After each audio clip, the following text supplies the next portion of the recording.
All movie critics, in fact, all literary critics ever have done character type analysis, and here's how you do a character type analysis. I'm going to use the Karate Kid 1984 movie as an example of how this works. Pretty much every character, you could argue, is a type, a representative of a human group identity trait or an idea. An example would be Shakespeare's Hamlet. 1, he's a male. 2, he's a prince. 3, he's from Denmark. He's also a student, an actor, a dreamer, an Enlightenment thinker, maybe a Protestant. There's a lot of things you could say about Hamlet, and all of these traits that you put onto Hamlet's character can be part of some kind of interpretation and an analysis of a work. With movies, critics, especially modern day critics, like to politically analyze movies for their messages. And so it's very easy to do this, but wrongly, without taking into account all kinds of evidence. The Karate Kid is a great example, though, of a story in a script that's structured via its character types, in my opinion. Let's go through these. First, we have the character played by Ralph Macchio of Daniel LaRusso. What is Daniel? The movie announces at the very beginning he's from New Jersey. He's an outsider going to California. There's a contrast in the movie between the East Coast and the West Coast, New Jersey and California. He's also the child of a single mother who's going to go work out in California, and as in a lot of heroes' journey tales, you have a young character without a father present, and he's got to learn for himself how to be an adult male in the world. Thus, maybe he's lacking a father figure, and of course he gets a father figure in this famous movie, in which his father figure is Mr. Miyagi. More on Miyagi in a minute. Let's keep going with Daniel. He's a high school male. Very quickly we see him in high school, and he's vying for status, especially status among the males. Is he going to be a top dog, an athlete? But no, he cannot fight the tough gang of rich kids, and so he is at the bottom of the social status, the social scale. He is bullied throughout the entire first 2/3 of the movie. We do say that he's athletic. He wants to be an athlete. In fact, he wants to be a karate kid. He knows a little bit of karate, but he doesn't understand how to use it. He's had basically no good training in his life. Because of the result of his bullying, he wants to hide, and thus you have him in the shower during a Halloween party. He's literally hiding from everybody else. This partly lays out the character of Daniel. He has no girlfriend. He's a New Jersey outsider. He's bullied. He's low on the social status pole. He's athletic, but he has no training. He has no father. He has a mother he kind of loves, but he's a little bit at odds with. So our hero lacks a lot of things, and that allows a second character, his master, his teacher, Mr. Miyagi, to enter the picture, and here we should analyze Mr. Miyagi's character types. First, Miyagi, this movie is from 1984, is based on Yoda to some extent. Yoda coming from Empire Strikes Back in 1980. There's a lot of relationship between Luke and Yoda and Daniel and Mr. Miyagi in this movie. Mr. Miyagi's kind of a recluse. He's a World War II veteran. He's Japanese. He knows karate. He trims bonsai trees. He helps fix things at the apartment building. That becomes very important, that he can fix things and prune baby trees. He's a widower, as we find out, with a tragic past, and he's very giving. He believes karate is to be used for defense only. Karate is an art, and he is into teaching and training Daniel in arts. Miyagi, importantly, goes on and on about balance, and so you'll see lots of shots and ideas in this movie about needing to balance. Daniel needed to become more balanced, whatever that means. I think it's important that both Daniel and Miyagi are outsiders in this world of California, which Daniel's mother calls Eden, but as we see, it's not exactly that. Both are unaccepted. Both are sort of recluses. Both are on the outskirts of society. They have little to no friends. One of the goals of this movie is to have both of them become more accepted. The Japanese man become more accepted in American society, and we see a scene where he's made fun of by two goobers. They're actually called yahoos in the movie, and they're getting on him for being Japanese. There's racial hatred there. But Daniel is also hated by the exclusive California gang of rich kids. And so these two outsiders need to become accepted in California society. That's one of the subtle messages of this movie. Another dynamic here is they're rich versus poor. Both Daniel and Miyagi are middle class to lower middle class, and then you have the rich people, and this movie talks about even California geography being divided up in terms of rich versus poor. Here, Daniel is attacked by a bunch of rich kids, so it's a poor person being picked on by rich kids.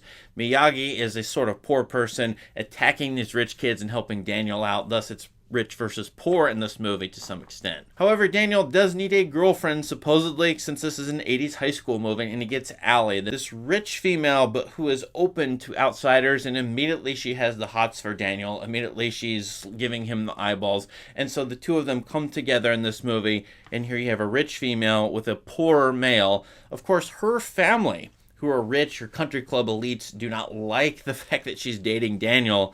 So you need to have, and this is like in John Hughes movies, the rich girl and the poor guy get together. That happens in John Hughes' Breakfast Club, for example. Now, in a script like this, which is pretty heavy on character types and developing the character type, especially Hero, who's Daniel LaRusso in this movie, you have a bunch of opposing types or antagonistic types. One, obviously, is Johnny, the blonde karate kid whom Daniel fights at the end of the movie. Notice how much Johnny is sort of an anti-Daniel. He's an insider. He's a Californian. He's blonde versus the dark-haired Italian Daniel LaRusso. He's rich versus Daniel being poor. And his understanding of karate is it's no mercy. It's a violent sport, and you need to be an aggressor using karate, versus what Daniel learns is to use karate only in defense and hopefully not even use it at all. That's Miyagi's method. It's only natural that this movie, in fact, pits these two characters, Daniel versus Johnny, together because they oppose each other so much in terms of just their character types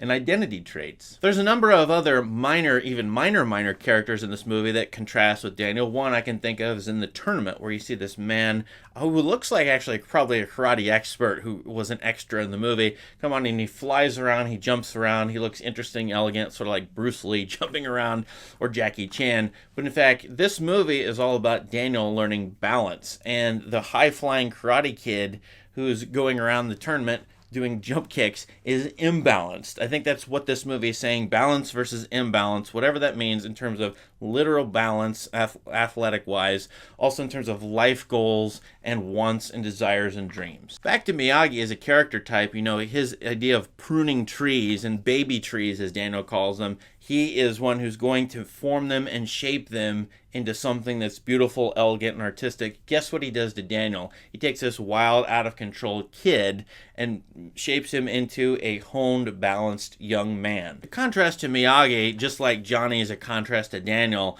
is Kreese, the dojo master, who is over the Cobra Kai studio. The methods of Kreese are to teach karate as a destructive, violent sport, in contrast to Miyagi's open-ended, life-giving sport of karate. And of course, Miyagi, there's a Japanese versus American thing here. Karate comes from Japan, according to Miyagi, whereas the Americanized version is aggressive. The Japanese version is more elegant and peaceful. Another contrast between Miyagi and Kreese: Miyagi is a World War II veteran who has suffered greatly, versus Kreese, who is a Vietnam War veteran. It's very interesting this movie is contrasting World War II with Vietnam and the after effects of Vietnam. Of course, this movie is only 10 years after the end of the Vietnam War and what effects it had on Americans, making them more destructive, violent, and so on. I don't know if this movie is saying that, but with Kreese being that character type, maybe it is. Several ironies occur in this movie. One is that Miyagi's always in the shadows. He's a recluse, but he's helping Daniel to develop his social life and to establish status in society to be more accepted so that he can enjoy high school life and life in general in a social setting. Yet another contrast is Daniel getting a classic car in the movie, a classic American car, versus the hot new cars, the Corvettes that the rich kids drive.